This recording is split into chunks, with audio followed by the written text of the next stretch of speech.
Meteorologist Mike Seidel is in Perryton, Texas. Right now, Mike, we're about 24 hours away from when this deadly tornado tore through the place. Tell us what you're seeing today and what the cleanup process even looks like.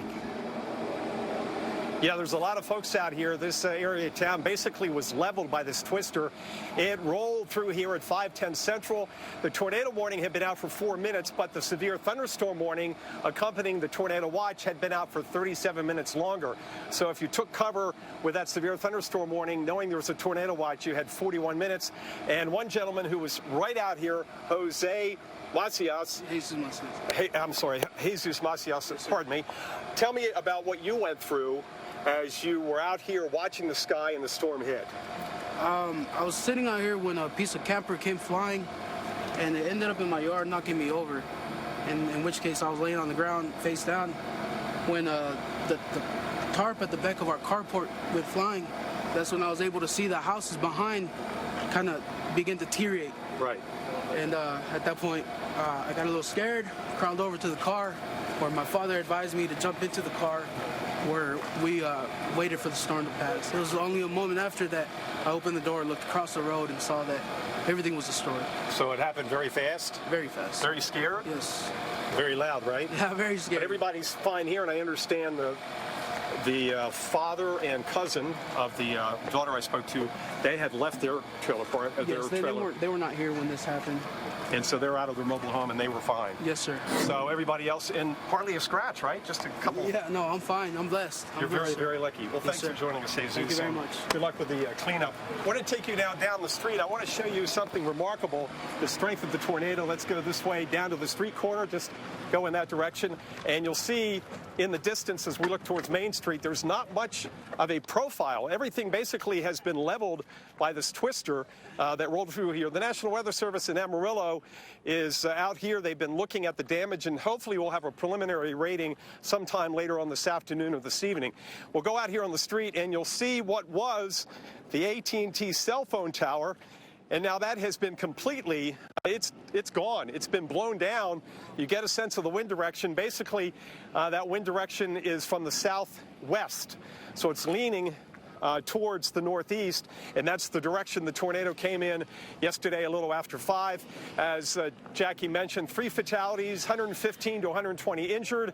And the thing about Perryton, it's here in the Panhandle, but it's really isolated. You leave Perryton and there's really nothing around. It's very isolated, kind of like Joplin. So if this tornado had jogged a few miles either side, it would have basically missed the town, because it's very raw out here until you get into this town of about 8,000 people. As far as power goes, about 35% of the county is back on, is still off rather. It was 57%, so they're making inroads on getting that power back on at this point. In fact, a lot of the areas that were not hit, the power has come back on this afternoon. Thankfully, Jackie, the weather in this part of Texas is very comfortable. We're heading down into the 50s tonight compared to those heat indices down in South Texas today, again pushing 120. So for the next couple of days for the cleanup, it's going to be sunny, and the humidity is going to be very comfortable, and temperatures will stay basically about 75 to 80. So that's ideal cleanup. Can you imagine what it would be like if it was 95 with the heat index of 115? It would just be so miserable. But you look around in this whole area, just basically gone. Now, keep in mind, just about everything here is a manufactured home or a mobile home. So that will certainly go into the figuring of what rating this tornado gets from the Weather Service in Amarillo. Yes, it looks like hardly anything left, not even any trees, right, Mike? So when it does get hot out there, there's not going to be a lot of shade. People are probably going to have to get into their vehicles and use that for some air conditioning to get some breaks as they clean up. Thanks so much for that live report. Our meteorologist Mike Seidel there. Meteorologist Mike Seidel is live in Perryton, Texas right now. Mike, I'm not sure if you heard that as well, but they're saying preliminary EF-3 on that. It's tough to do a damage survey like this in the sense that there's so much damage, but a lot of the structures were not like what we normally consider, strong, well-built, single-family homes. Exactly, and a prime example is this brick home. Now look at the brick home. Yes, the windows are blown out. They're going to have to replace the roof and the windows, but the structure itself is fine. I'm sure. Now, if they had a brick wall blown down, that would be at least EF-3, so, or even maybe EF-4, but that was not the case. We're right on the southeast edge of the damage path, so it came in this direction like this. If you look down the road about a block or two over on the right, you'll see there's little if any, damage. So you come in here and we get into the damage path, and we still don't know the width of the twister. I mean, I'm looking from there to there. I'm thinking maybe a quarter to a half a mile. I'm just kind of guessing. But you notice that solid structure is in good shape. Many of the properties here that are a total loss or manufactured homes or mobile homes, but this is one site to see. This is the AT&T cell phone tower blown down. We've seen this during tornadoes. We've seen this during hurricanes, things like this. It takes a lot of wind to blow this thing down, and that's why the Verizon service earlier was not very functional, because this tower is sitting right in the middle of town. This whole area has been leveled. Basically, this is the northeast side of Perryton, and it is a very rural area. Once you leave town, there's not much. So unfortunately, the tornado threaded the needle last night at 5:10 p.m. local time. More reports live from here in the Texas Panhandle coming up here on the Weather Channel, and a complete update on the continuing severe weather threat this evening. Good afternoon once again. We're back here in Perryton, Texas. We're in the Panhandle of Texas, and this is a very remote area here. We're about 4 hours west of Oklahoma City and 2 hours north of Amarillo. So it's not easy to get to, but the tornado found this last night, about 5:10 Central. So people were still working, people were out on the streets, and unfortunately 3 losses of life confirmed so far, at least 3, and 115 to 120 injured. The National Weather Service in Amarillo has preliminary rated this an EF-2, which puts the winds between 111 and 135 miles an hour. Let me take you upstairs and show you the extent of the damage, the drone video.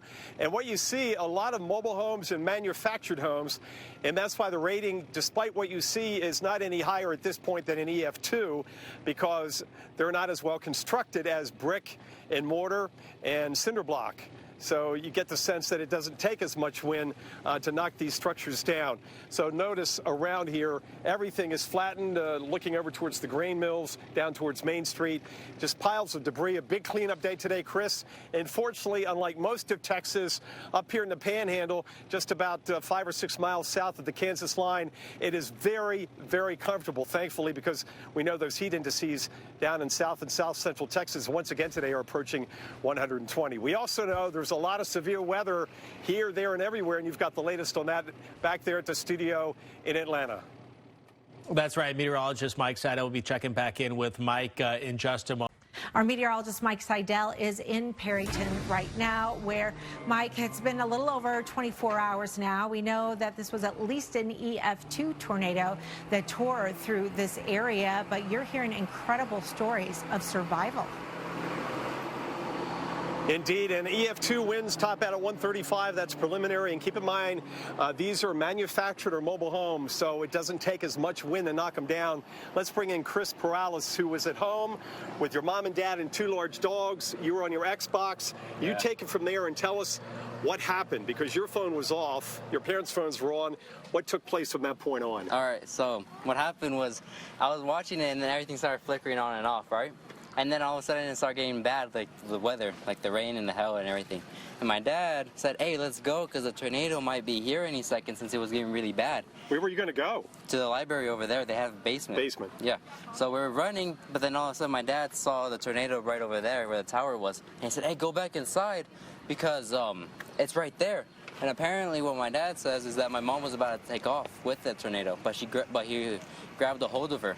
Wow. So, and he ran back inside. We were going to the restroom over there, but then when we got to the hallway between my brother's room, it collapsed, the wall. And my mom was outside of the wall, so me and my dad were stuck inside a wall with a refrigerator on top of us.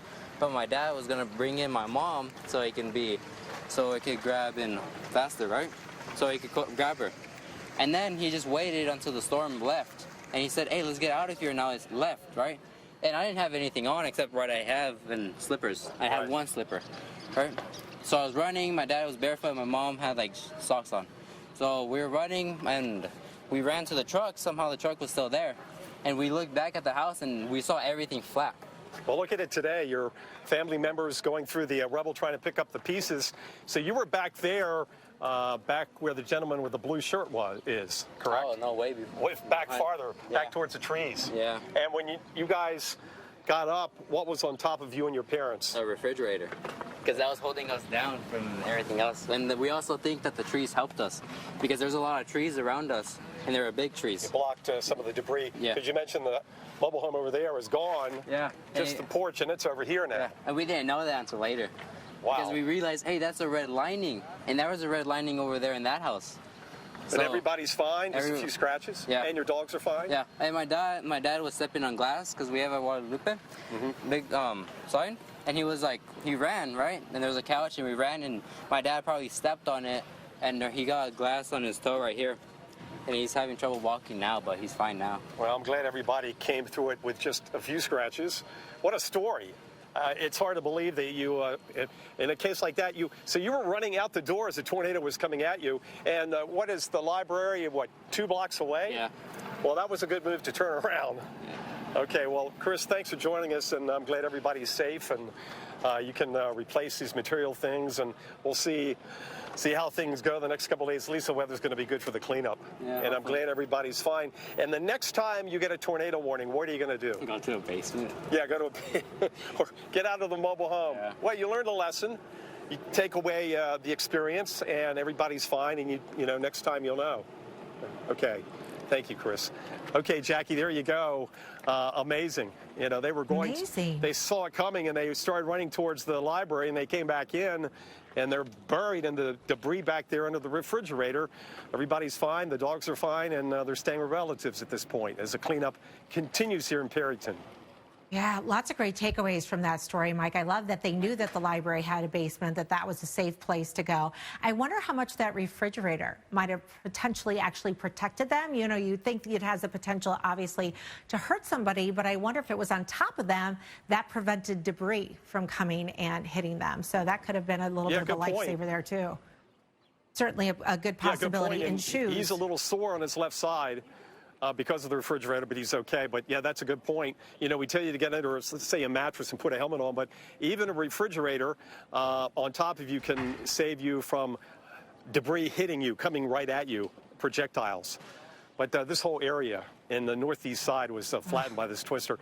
5:10 yesterday, so we're coming up on just about 24 hours at this point when it came in from the southwest. There was a tornado watch. A severe thunderstorm warning 41 minutes ahead of the twister, and then the tornado hit 4 minutes after the tornado warning. So that puts it in perspective on the warning and the watch timing.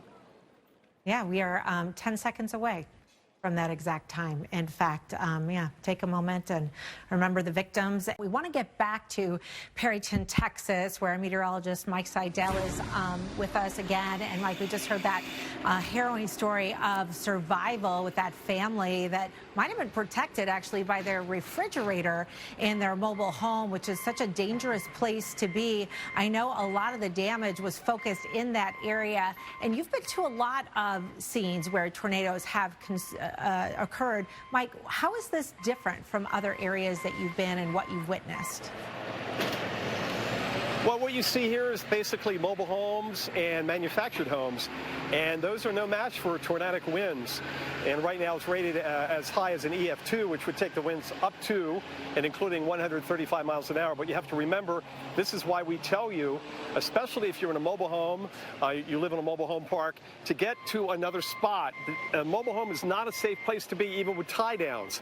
They can be ripped off even with straight line winds. You can see this one was blown to the back. The one next door, this gentleman in this huge John Deere mover is trying to get pieces of this and trying to get it into piles as the cleanup gets underway here today. This tornado hit just about 24 hours ago at 5:10 coming in from the southwest. But again, it's all about construction when you're talking about EF ratings and about what happens when you get winds over 100 miles an hour. So you see the destruction here with a mobile home. That looks more like a manufactured home, just basically a pile of rubble and sticks. The one next door is gone. That one got picked up and blew over here. And then look behind us. These are more well-constructed brick and composite homes, and you can see that they're in pretty good shape. But behind them, the homes and the businesses are basically just a big pile of rubble. So it goes to show you it makes a big difference. You know, if you've got stucco or cinder block or brick homes, that they're going to do much, much better in a situation when you have high winds. Jackie? Mike, do those people have a place to stay? Is there any kind of shelter available for them? Yeah, there is a shelter open in town, and also they've got the relatives that they've been leaning on. That's where they stayed last night. That's where their two big dogs are, as Chris told us just a few minutes ago. That's the son of the parents, the two dogs that were getting ready to run a couple blocks to the library, saw the tornado coming in, ran back into the mobile home, only to have it collapse on them seconds later. But they're okay, a few scratches, a few bumps and bruises. And is search and rescue still underway? Do you know? As far as I know, the search and rescue has ended. They had a few people unaccounted for this morning. They've been accounted for. They're okay. So that's the latest here in Perryton, Texas. We'll continue our coverage through this evening and again on Saturday on the Weather Channel. So we want to head out to meteorologist Mike Seidel, who is in Perryton, Texas right now. And Mike, I know a lot of devastation, but cleanup is underway. It's hard to believe we're seeing, you know, these big tractors and vehicles coming in doing this kind of work already. Yeah, plenty of vehicles, plenty of neighbors and church folks coming over here. And if there's a sliver of a promise here is the weather has cooperated dramatically. Unlike most of Texas, the other big story is excessive heat, potentially deadly heat with heat indices down in south central Texas over 120. Here in the Panhandle near the Kansas line, it's absolutely gorgeous. I mean, temperatures barely getting to 80, humidity is low. In fact, the next couple of nights, temps in the 50s. So for those who are without a home and they're staying with friends and neighbors, or if they're in a home that's still livable, we've seen some of those, or outside of the tornado path where they don't have power and air conditioning, it's going to be very comfortable for the next couple of days. So that's some promising news. But this is what we've seen, piles of debris. This looks like a machine shop business. The roof is just blown down, a pile of rubble here, corrugated aluminum and wood. And that's one of the reasons right now it's rated as high as just an EF-2. High-end EF-2 would be 135-mile-an-hour winds. We'll see if it gets any higher. We haven't seen any solid structures or brick structures that were knocked down. But look at the pile of debris looking back towards the grain silos. On the other side is a big mobile home park. We're going to try to get over there tomorrow morning. And let's turn the camera around. We'll show you, Joe, we'll show you, as far as the eye can see, basically just a few trees, and that's it. And look at all the bobcats and heavy construction just over here across the way. We've got three heavy pieces of equipment working consistently. They've been doing that since this morning. And with these long hours of daylight here as we head towards the summer solstice, they've got extra hours to get this cleanup continued. They'll have another good day tomorrow here in Perryton, Texas. We'll be back here shortly, and we'll also be back here tomorrow morning on the Weather Channel with more coverage from this tornado in the Texas Panhandle. We are back in Perryton, Texas. I'm meteorologist Mike Seidel. Good afternoon. As the sun beats down on a relatively comfortable day, about the only part of Texas, and thank goodness, after the tragedy that struck here late yesterday afternoon at 5:10, at least an EF-2 tornado rather, came through this area. 3 fatalities confirmed and about 115 to 120 injuries. We're going to talk to a lady who rode out the tornado in this home with her family. And believe it or not, we just found out that this AT&T cell tower across the street over here, where it is now, that's not where it fell. It fell on the house, and then last night, or yesterday after the tornado hit and they got out here, they dragged it off the house and over here. Can you believe that? But look at the cleanup. Now, they have help from friends and neighbors. The lady that we're going to talk to in just a few minutes, these are friends of hers that she works with at an oil field company, so they've got all this heavy equipment. And boy, they are really making quick work of the cleanup here in Perryton, at least in this area. But there's a lot of work to do. This is the scene across many, many city blocks on the northeast side of town, Chris. And thankfully, the weather is cooperating, at least for the next few days. Not expecting any storms, and we don't have that heat and humidity they have in the rest of the state. So everybody has been accounted for. Now it's the cleanup and getting life back to order, which is going to take a long, long time for many of these folks. Our meteorologist, Mike Seidel, is in Perryton, Texas right now on the ground. Mike, just past 24 hours from when this deadly tornado tore through the area. The cleanup is underway already, and while unfortunately we've lost some lives here, we're also hearing incredible stories of survival. Yes, and we have another one. This is Kenya Ramirez, who was home here in Perryton with her mom, dad, and my son when the tornado hit. Let me take us through what happened as the twister hit. You were all here in the front room. Yes, we were all right here. And were you watching TV? We're about to watch TV. And you got the warning? Yes, we got the warning through our phone, and but the sirens didn't go off. But it happened so quick. Well, there's 4-minute lead time on the tornado warning. Let's just walk through here and go ahead and just give us kind of a description of what happened when you heard the warning, where you went and what you did. Well, when we heard the warning, it started raining and started hailing, and then we just saw it on that building, the clouds. So I told everybody, let's go to the bathroom because that's a good place to go. Yes, you don't have a basement. A lot of homes. Yeah, we don't have a basement, and we went to the bathroom because that's where we didn't have any windows there. So you went all the way inside. Yeah, we were in here. We were right here. Can you get in here, Joe, and see this? Yep. Okay.